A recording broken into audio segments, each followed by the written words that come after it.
A'udzu billahi minasy syaithanir rajim. Bismillahirrahmanirrahim. Artinya doa Rabbi syrahli sadri itu benar-benar memudahkan urusan. Termasuk kalau misalnya kita lagi ada masalah sama seseorang, kita doa, ya Rabbi mudahkan urusan saya. Mudah enggak? Kalau kurang mudah, berarti kita belum benar-benar jujur dalam kalimat kita kepada Allah. Jujur gimana? Kita yakin enggak sih Allah yang memudahkan urusan kita? Kalau kita yakin banget, Allah akan tunjukkan keajaiban yang luar biasa. Seperti cerita kemarin tuh. Dua orang yang saling berhutang kan? Yang satu memberi hutang dan bertanya, siapa saksinya? Kata yang berhutang, Allah saksinya, boleh enggak? Kata yang memberi hutang, oh boleh, Allah itu sebaik-baik saksi. Dan itu jujur, yakin gitu. Coba kalau kita lakukan itu sekarang, mungkin kita akan dikhianatin, akan dirugiin sama banyak orang. Kenapa? Karena enggak yakin banget kepada Allah SWT. Masih ada sedikit, setitik ragu. Ntar kalau dia bohong gimana? Bukankah ada Allah? Ntar kalau dia lupa gimana? Bukankah ada Allah? Ntar kalau dia berubah pikiran gimana? Bukankah ada Allah? Ntar kalau dia hilang tiba-tiba nggak membayar hutang gimana? Bukankah ada Allah? Bukankah ada Allah ini jarang kita ucapkan? Kita masih ragu walaupun kita mengatakan hasbiyallah, hasbunallah. Makanya jarang ngelihat keajaiban. Padahal kalimat itu kalimat-kalimat yang mukjizat, powerful. Sebagian mungkin pernah dengar cerita Imam Hasan Al-Basri. Tahu Imam Hasan Al-Basri? Salah satu ulama generasi tabi'in, generasi kedua. Ceritanya Imam Hasan Al-Basri ini pernah bikin seorang gubernur Baghdad namanya Hajjaj. Hajjaj ini gubernur yang sangat jahat, sering membunuh orang soleh, termasuk sahabat Nabi pernah dibunuh sama dia.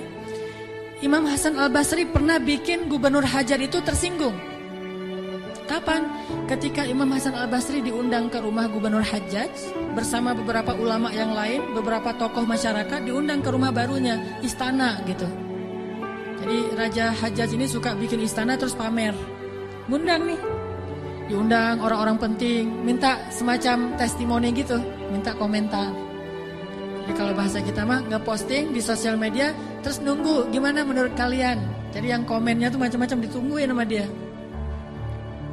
Nanya ke setiap orang yang tamu yang diundang, gimana menurut kamu istana saya? Rata-rata mengatakan ini bagus, istana pertama yang saya lihat yang paling indah segala macam. Bahasa-bahasa memuji lah. Dan gak jujur. Begitu giliran Hasan Al-Basri, ya Syekh Hasan, gimana menurut Syekh tentang istana saya? Syekh Hasan mengatakan, saya sama sekali tidak tertarik dengan semua ini. Sesungguhnya apa yang ada di sisi Allah lebih baik daripada apa yang ada di sisi Anda. Ini ucapan Hasan Al-Basri. Karena lagi ada acara makan siang kayak gitu, banyak orang, Hajjaj menahan emosi. Dia tersinggung banget, marah sebetulnya. Akhirnya udah selesai obrol-obrolan, makan, pulang. Saat pulang, Raja Hajjaj mengutus 2 orang prajurit untuk menangkap Hasan Al-Basri di tengah jalan. Suruh bawa balik lagi ke istana. Mau dia apa? Mau dipancung. Karena dia suka mancung orang soleh. Tangkap tuh Hasan Al-Basri. Di tengah jalan didatangi pengawal raja, kemudian dibawa lagi ke istana, mau dipancung. Begitu Hasan Al-Basri berhadapan dengan Hajjaj, Hasan Al-Basri kemudian berdoa di dalam hatinya. Yang tadinya Hajjaj marah besar, pengen bunuh Hasan Al-Basri, pengen memancung Hasan Al-Basri, tiba-tiba pas melihat wajah Hasan Al-Basri, Hajjaj ini berubah seperti orang yang kena hipnotis. Tiba-tiba dia tersenyum, tiba-tiba dia jadi orang yang humble, hangat banget, langsung memeluk Hasan Al-Basri. Selamat datang wahai Syekh, selamat datang, duduk. Syekh, beri saya nasihat, terus dikasih makanan, minuman. Setelah itu dipersilakan pulang, dikasih kendaraan yang terbaik. Sampai akhirnya Hasan Al-Basri keluar dari istana. Ketika di tengah jalan, pengawal-pengawalnya Hajjaj bertanya kepada Hasan Al-Basri, ya Syekh, kami tadi diutus oleh Raja menangkap Anda agar Anda dipancung karena Raja tersinggung dengan obrolan tadi ketika makan siang. Dan Raja dalam keadaan marah besar. Tapi begitu bertemu dengan Anda, tiba-tiba dia berubah, jadi baik, jadi kasih sayang, jadi luluh, emosinya jadi reda. Apa yang Anda lakukan kepada dia? Apakah Anda punya sihir? Kata pengawal. Kata Hasan Al-Basri, saya tidak pakai sihir. Terus apa? Saya sebelum bertemu dengan Hajjaj, tadi saya berdoa. Apa doanya? Ya Rabbi, Engkaulah yang menggenggam hidupku. Kepadamulah aku berserah. Ya Rabbi, padamkanlah amarah di hati Hajjaj sehingga aku selamat sebagaimana Engkau mendinginkan api kepada Ibrahim sehingga dia selamat. Ini yang dibaca oleh Hasan Al-Basri. Ya Allah, padamkanlah amarah di hati Hajjaj sehingga aku selamat dari kezalimannya sebagaimana Engkau menyelamatkan Ibrahim dari api yang panas. Tiba-tiba Allah padamkan marahnya. Ini namanya zikir, doa powerful. Kenapa? Karena hati Hasan Al-Basri itu benar-benar bergantung kepada Allah itu 100%, gak ragu sama sekali. Gimana pun pengawalnya banyak, tidak membuat dia ragu kepada Allah. Allah lebih besar. Gimana pun kuatnya Hajjaj, tidak ragu kepada Allah. Allah maha kuat. Sehingga kalimat yang sesuai dengan hati, Allah tunjukkanlah keajaiban kepada Hasan Al-Basri. Langsung luluh, langsung berubah dari marah menjadi sayang kepada Hasan Al-Basri. Kenapa kita jarang melihat keajaiban? Karena ucapan kita itu belum selaras dengan hati kita. Gak yakin-yakin amat sama Allah.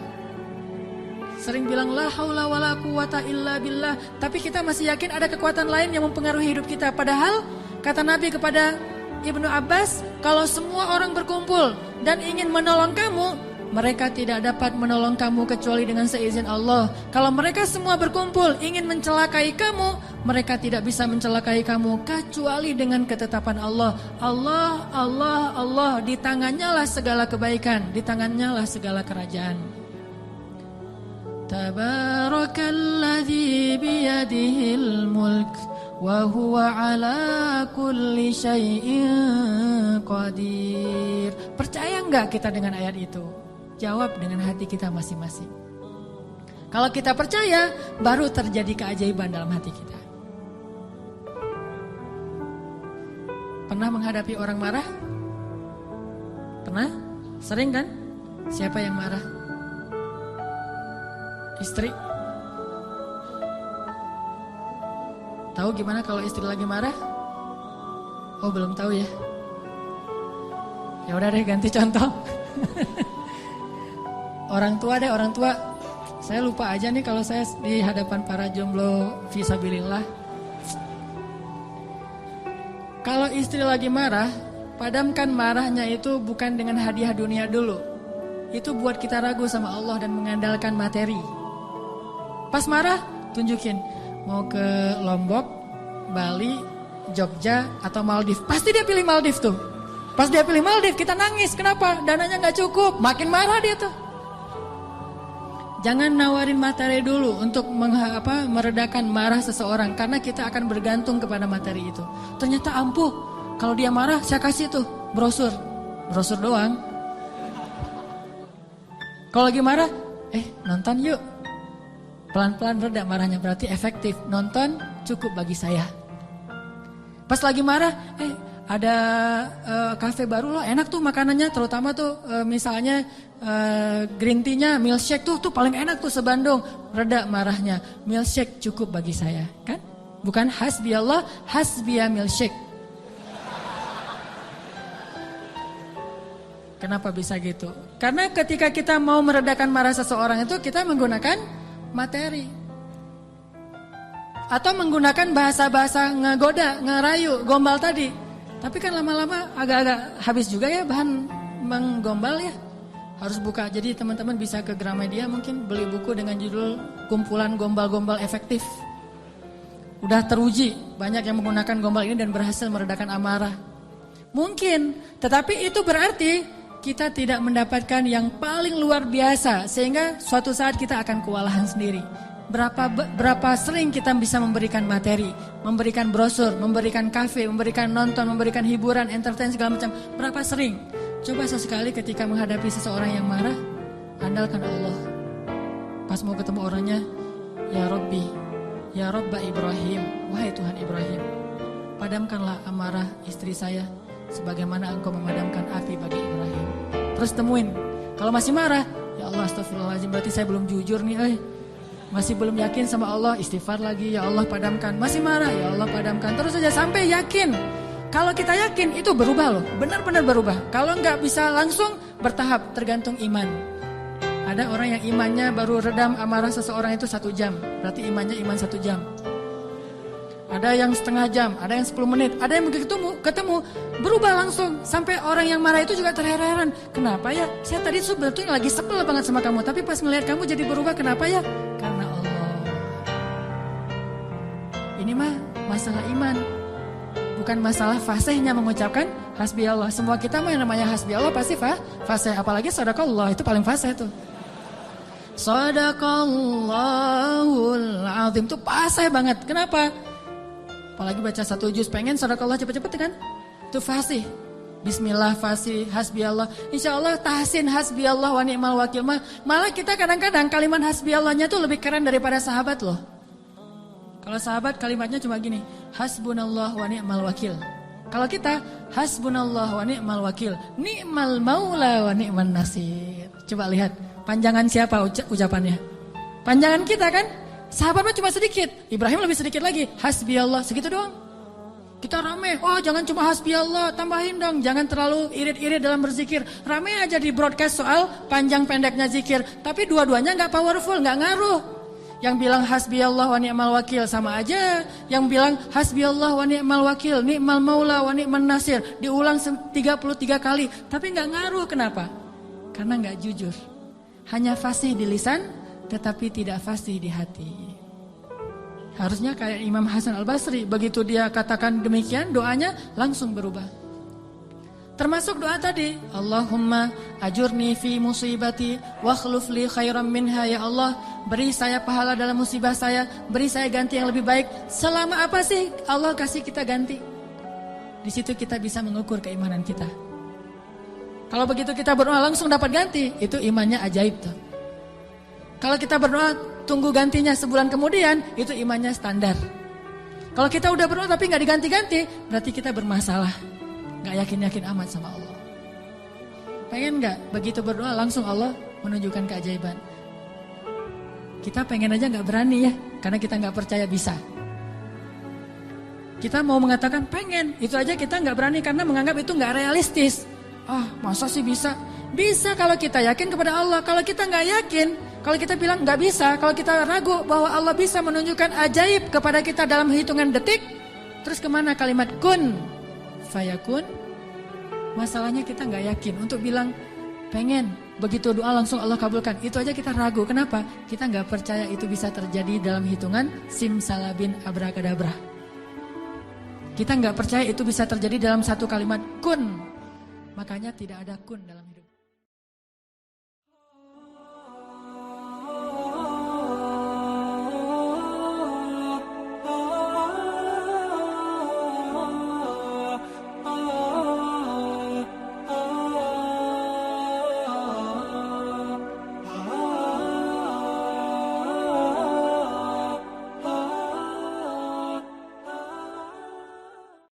Nonton, memberikan hiburan, entertain segala macam. Berapa sering?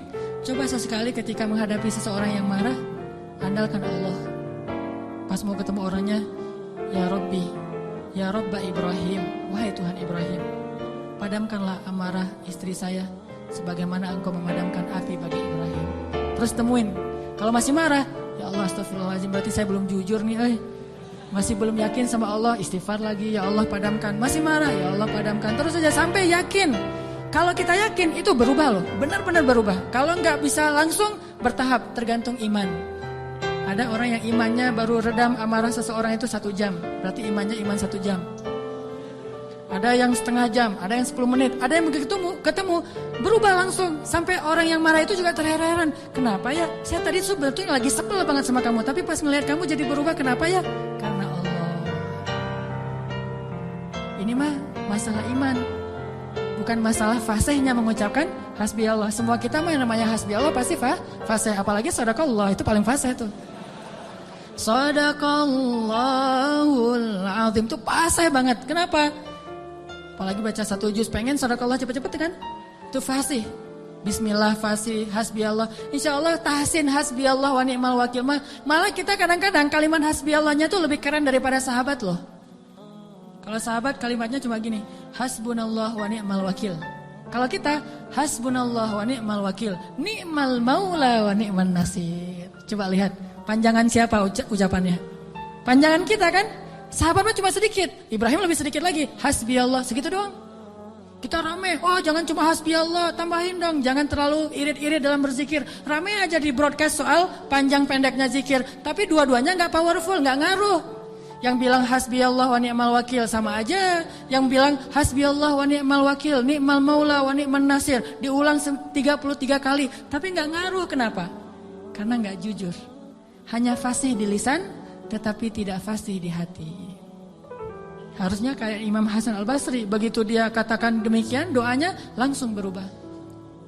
Termasuk doa tadi, Allahumma ajurni fi musibati wa akhluf li khairan minha. Ya Allah, beri saya pahala dalam musibah saya, beri saya ganti yang lebih baik. Selama apa sih Allah kasih kita ganti? Di situ kita bisa mengukur keimanan kita. Kalau begitu kita berdoa langsung dapat ganti, itu imannya ajaib tuh. Kalau kita berdoa tunggu gantinya sebulan kemudian, itu imannya standar. Kalau kita udah berdoa tapi nggak diganti-ganti, berarti kita bermasalah, nggak yakin-yakin amat sama Allah. Pengen nggak begitu berdoa langsung Allah menunjukkan keajaiban? Kita pengen aja nggak berani ya, karena kita nggak percaya bisa. Kita mau mengatakan pengen, itu aja kita nggak berani karena menganggap itu nggak realistis. Masa sih bisa? Bisa kalau kita yakin kepada Allah. Kalau kita nggak yakin, kalau kita bilang nggak bisa, kalau kita ragu bahwa Allah bisa menunjukkan ajaib kepada kita dalam hitungan detik, terus kemana kalimat kun fayakun? Masalahnya kita nggak yakin untuk bilang pengen, begitu doa langsung Allah kabulkan. Itu aja kita ragu. Kenapa? Kita nggak percaya itu bisa terjadi dalam hitungan simsalabin abrakadabra. Kita nggak percaya itu bisa terjadi dalam satu kalimat kun. Makanya tidak ada kun dalam hidup.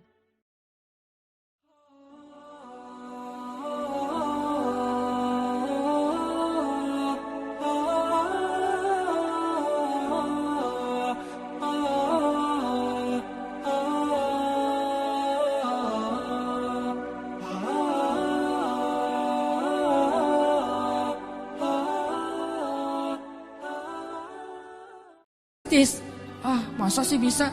Bisa kalau kita yakin kepada Allah. Kalau kita nggak yakin, kalau kita bilang nggak bisa, kalau kita ragu bahwa Allah bisa menunjukkan ajaib kepada kita dalam hitungan detik, terus kemana kalimat kun fayakun?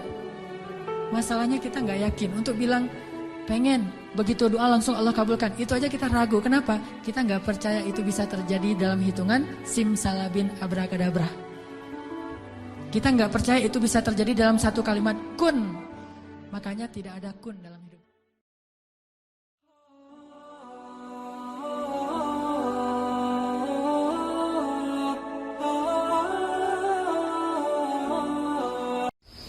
Ah